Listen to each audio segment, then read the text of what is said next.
بسم اللہ الرحمن الرحیم۔ عظمیٰ رومی صاحبہ کی طرف سے علماء پر جو اعتراض کیا گیا یہ اس کا دوسرا اور آخری حصہ ہے۔ پہلے آپ ان کے اس مزید اعتراض کو سنیں اور پھر اس کے بعد اس کا جواب ملاحظہ فرمائیں۔ معاشی مجبوریوں نے عوام کو جدید تعلیم حاصل کرنے پر تو مجبور کر دیا، لیکن اس کے باوجود فکری جمود اور زوال کا دور آج تک ختم نہیں ہوا، کیونکہ وہ سوچ ختم نہیں ہوئی جو 12ویں صدی کی اسلامی دنیا میں علم کے سنہرے دور کے زوال کا سبب بن گئی تھی۔ وہ سوچ یہ تھی کہ اگر کوئی سائنسی نظریہ علماء کے نزدیک اسلامی تعلیمات کے خلاف ہو تو اسے قبول نہیں کیا جائے گا، ایسے نظریات کا پرچار کرنے کی اجازت نہیں دی جائے گی اور ایسے نظریات پیش کرنے والے کو دائرہ اسلام سے خارج قرار دیا جائے گا۔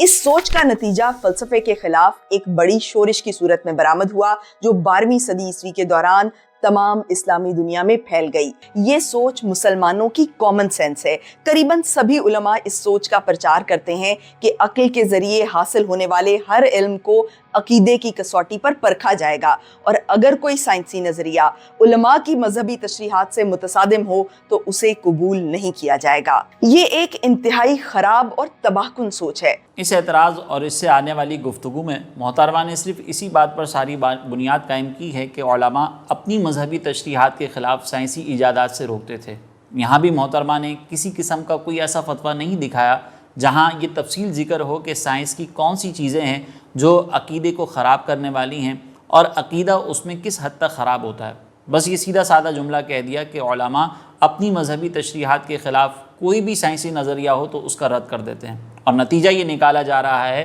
کہ عقیدے کی کسوٹی پر سائنس کو نہ پرکھا جائے۔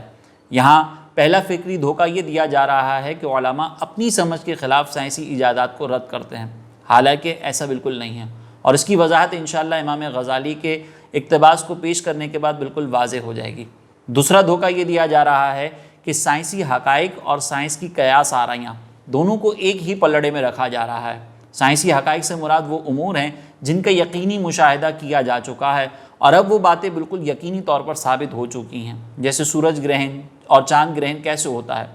جبکہ سائنسی قیاس آرائیاں وہ سائنسی نظریات ہیں جن کے بارے میں صرف گمان ہے، جیسے نظریہ ارتقاء، اور علماء نے جب بھی رد کیا وہ ان جیسی قیاس آرائیوں کے سبب اسلام کے بنیادی عقائد پر ہونے والے اعتراضات کا رد کیا ہے، جبکہ سائنسی حقائق کبھی اسلام کے بنیادی نظرات کے متصادم ہی نہیں ہوتے۔ حتیٰ کہ اگر کوئی صحیح حدیث یا آیت ایسی ہو کہ جس میں سائنسی حقائق کے خلاف کوئی بات ہمیں محسوس ہو تو علماء اس آیت یا حدیث کی ایسی تشریح کی طرف جاتے ہیں کہ آیت و حدیث میں بیان کردہ بات بھی اپنی جگہ پر درست رہے اور سائنس کے حقائق کے موافق و مطابق بھی ہو۔ اب ان دو چیزوں کو پیش نظر رکھتے ہوئے امام غزالی کیا کہتے ہیں وہ سنیں اور غور سے سنیں تاکہ ان محترمہ کی غلط بیانی اور خیانت آپ پر واضح ہو سکے۔ اسی تحافت الفلاسفہ کی ابتدا میں امام غزالی دوسرے مقدمے میں فلاسفہ سے 3 طرح کے اختلافات کا ذکر کرتے ہیں، جن میں سے 2 اختلاف ہمارے موضوع سے متعلق ہیں، اور اس کا ذکر امام غزالی کچھ اس انداز سے فرماتے ہیں۔ کہتے ہیں کہ قسم ثانی وہ اختلافی معاملات جس میں ان فلسفیوں کا مذہب و نظریہ دین کے کسی بنیادی معاملے سے متصادم نہیں، اور نہ ہی انبیاء اور رسول کی تصدیق کے لیے اس معاملے میں ان سے اختلاف ضروری ہو۔ جیسے کہ فلسفی اگر معجزات کا انکار کرتا ہے تو اب یہاں اس کی سوچ سے اختلاف رکھنا ضروری ہے، ورنہ انبیاء اور رسول کی تصدیق نہیں ہو سکتی۔ البتہ ایسے نظریات جو اس طرح کے نہیں، مثلا ان کا کہنا کہ چاند گہن زمین کے چاند اور سورج کے درمیان آنے کے سبب چاند کی روشنی ختم ہونے سے ہوتا ہے، اسی طرح کے دیگر نظریات، یہ بھی ان فلسفیوں کا وہ شعبہ ہے کہ جس کے رد و ابطال پر ہم مشغول نہیں ہوں گے، کیونکہ یہ ہمارے مقصد سے تعلق نہیں رکھتا۔ اور وہ شخص جو یہ گمان کرتا ہے کہ ان نظریات کے رد پر مناظرہ کرنا دین کا کام ہے تو اس نے دین پر زیادتی کی اور دینی معاملے کو کمزور کر دیا، کیونکہ یہ معاملات ایسے ہیں کہ ان پر علم ہندسہ کے ایسے پختہ دلائل قائم ہیں کہ ان کے ہوتے کسی چیز کا شک نہیں رہ جاتا۔ چنانچہ جو شخص ان علوم کو جانتا ہے وہ اس کے دلائل کی ایسی تحقیق رکھتا ہے کہ ان دلائل کے ذریعے وہ گہن لگنے کے وقت اور اس کی مقدار کی بھی خبر دے دیتا ہے۔ اب اگر ایسے شخص سے کہا جائے کہ یہ سب خلاف شرع ہے تو وہ فلسفی ان دلائل میں شک نہیں کرے گا، بلکہ وہ شریعت کے معاملے میں مشکوک ہو جائے گا، اور شریعت کا نقصان منظم انداز سے اعتراض کرنے والوں سے بڑھ کر اس شخص کے سبب ہوتا ہے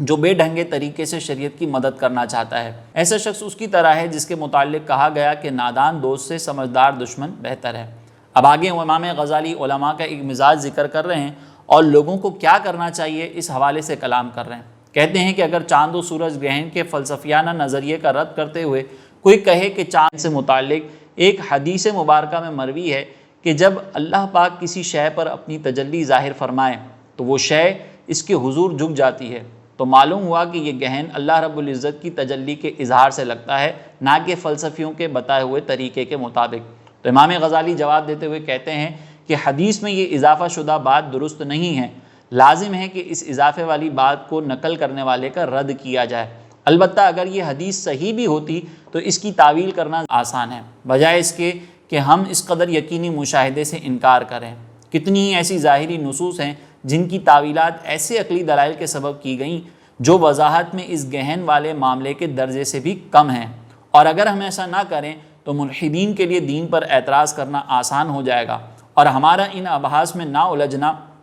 اس وجہ سے ہے کہ عالم کے متعلق اصل بحث اس کے حادث ہونے یا نہ ہونے میں ہے۔ پھر جب اس کا حادث ہونا ثابت ہو گیا تو اب چاہے وہ گول ہو، بچھا ہوا ہو، مسدس ہو یا مثمن ہو، سب برابر ہیں کہ اس کی وجہ سے عالم کے حادث ہونے پر کوئی فرق نہیں پڑتا۔ یوں ہی آسمان کے تحت فلسفیوں کے قول کے مطابق 13 طبقات ہیں، یا اس سے زیادہ یا اس سے کم، اس سے بھی عالم کے حادث ہونے پر کوئی فرق نہیں پڑتا۔ علم الہیات کے متعلق ان چیزوں میں الجھنا ایسے ہی ہے جیسے یہ بحث کرنا کہ پیاز میں کتنی تہیں ہوتی ہیں، انگور میں کتنے دانے ہوتے ہیں۔ اصل مقصد تو فقط یہی ہے کہ کائنات میں جو ہو رہا ہے اللہ پاک کے فعل سے ہو رہا ہے، اب چاہے جیسے بھی ہو۔ اور فلسفیوں سے اختلاف کی تیسری قسم وہ ہے جس میں ہمارا فلاسفہ سے اختلاف دین کے اصولی معاملات میں ہے، جیسے عالم کا حادث ہونا، اجساد و ابدان کے دوبارہ حشر ہونا، اور یہ فلاسفہ ان سب کا انکار کرتے ہیں۔ بس اس معاملے میں اور اس جیسی دیگر چیزوں کے بارے میں ہی فلسفیوں کے مذہب کا فساد ظاہر کرنا چاہیے، اس کے علاوہ میں نہیں۔